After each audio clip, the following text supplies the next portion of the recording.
uno de los que se fugan, o la verdadera cereza del pastel de los fugados, es el Neto, un adolescente que se convierte en uno de los líderes criminales más importantes de esa ciudad, detenido, como bien le explicaba hace unos momentos el señor Delgado, detenido a los 18 años de edad y condenado en ese entonces, Álvaro, ya a los 21 lo condenan a 244 años. Pero ¿quién es el Neto, Alejandro? Bueno, hay dos perfiles que se publican.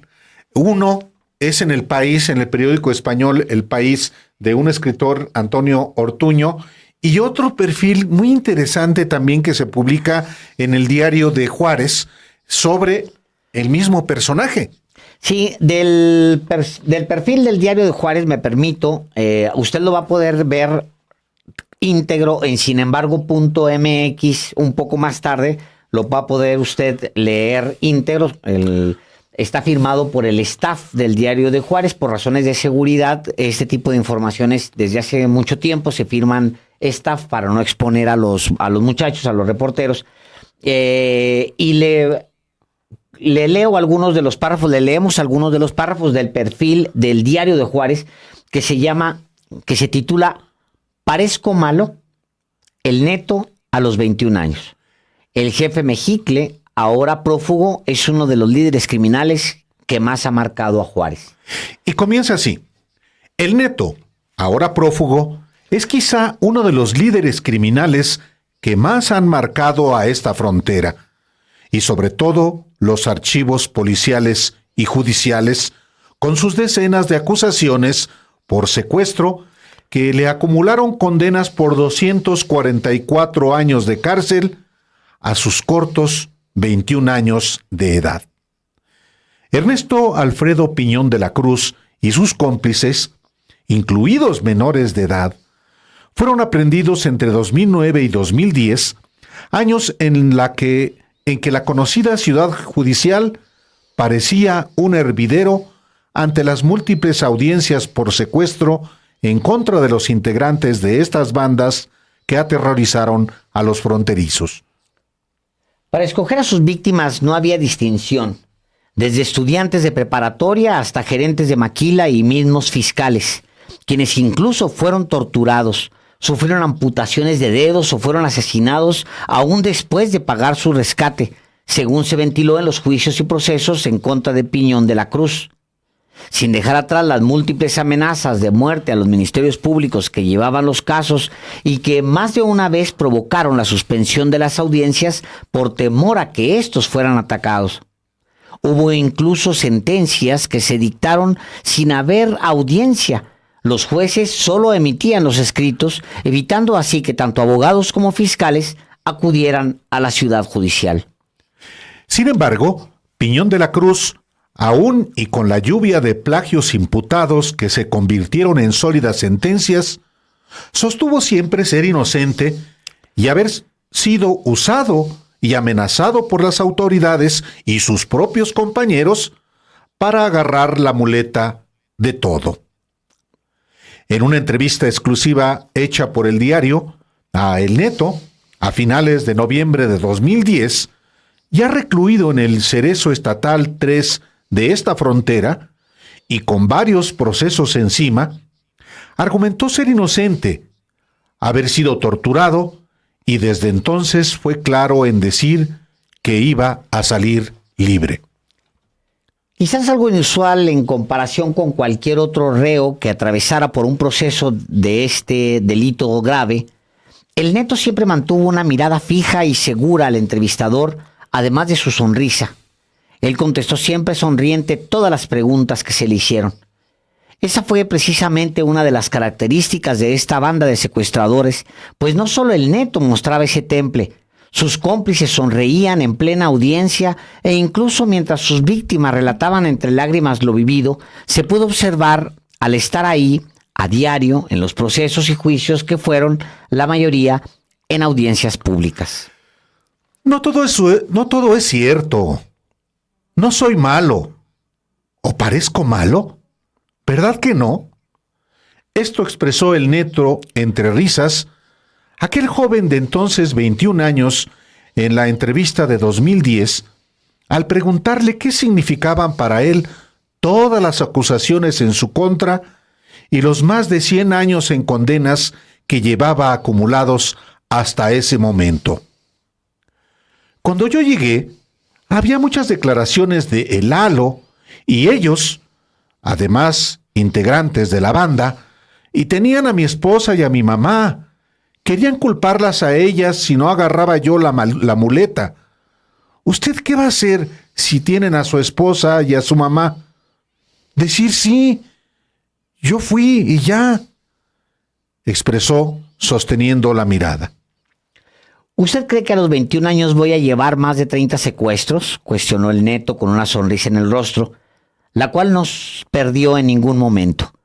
Todo es base de tortura. Imagínese que me levanten y me agarren entre todos.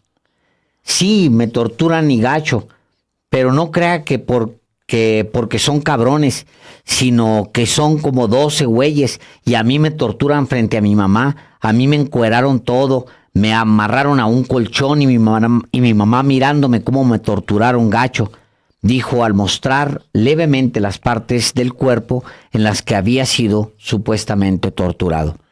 Entonces, ¿de ningún secuestro de los que se te acusa eres responsable?, preguntó el colega periodista.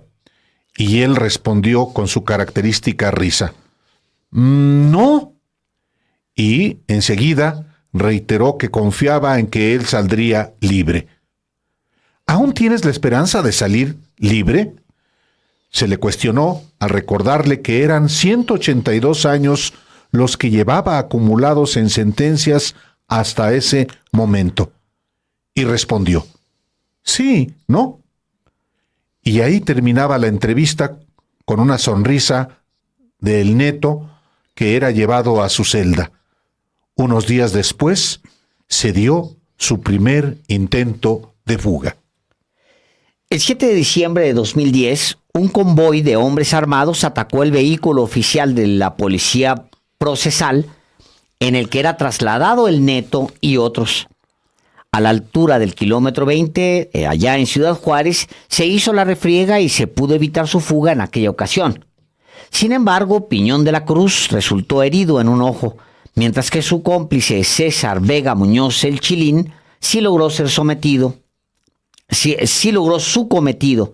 Sin embargo, fue detenido meses después en El Paso, Texas.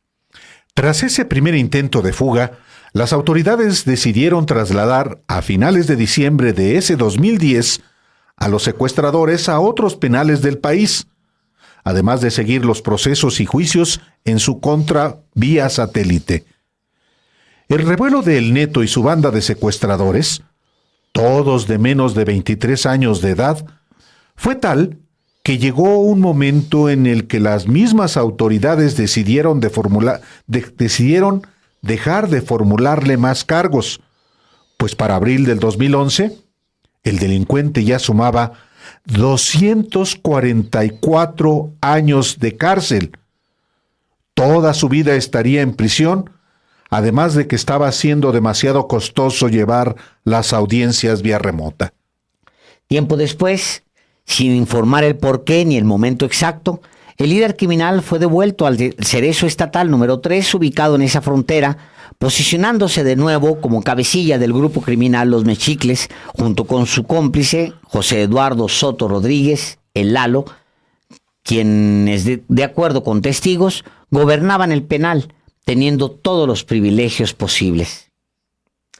A El Neto se le atribuyen los ataques del Jueves Negro de agosto apenas de 2022, cuando se generó un intento de motín en el Cerezo y se desató una cacería por toda la ciudad.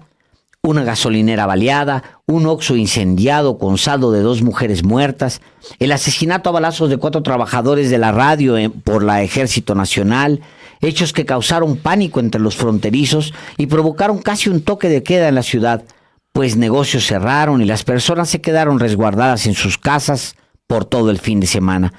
El motivo de todo esto fue precisamente evitar que Piñón de la Cruz fuera de nuevo trasladado a otro penal.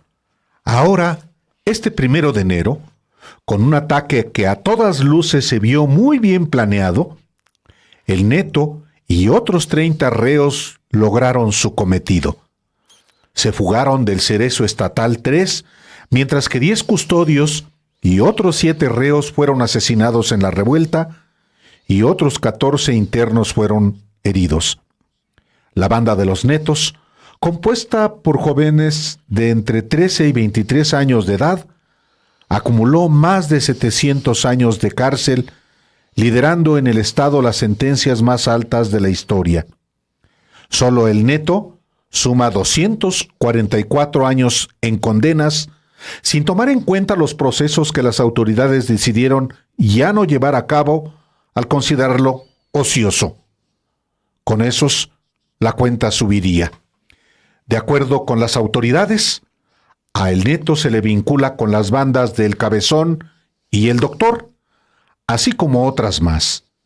Informes indican que siguió operando desde el interior del penal hasta su fuga. Carajo. Ese es el Neto. Ese es el Neto.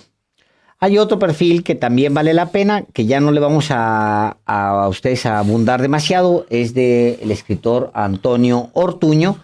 Hay algunas cosas que repite de lo que publica el diario. Bastante bueno el perfil, más corto, sí. Pero pues sí, es el personaje, el Neto, jovencito, porque tiene ahora mismo 31 años, Álvaro.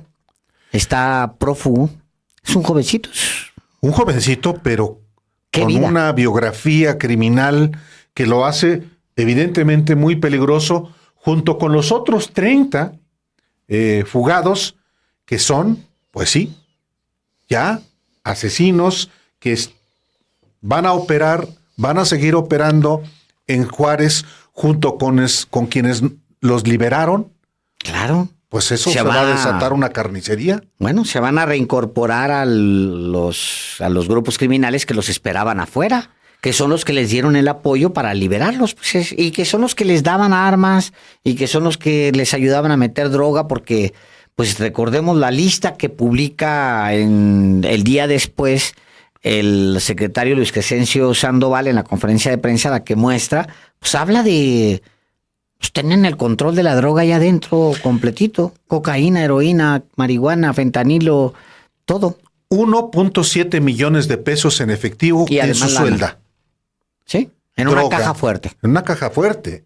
¿Cómo introdujo la caja fuerte? Ayer lo preguntaba Alejandro. Bueno, de la misma manera que introducían armas, que introducían droga, que introducían alcohol, de la misma manera que podían introducir colchones, televisores, todo porque tenían como si estuvieran en su casa. Pues sí.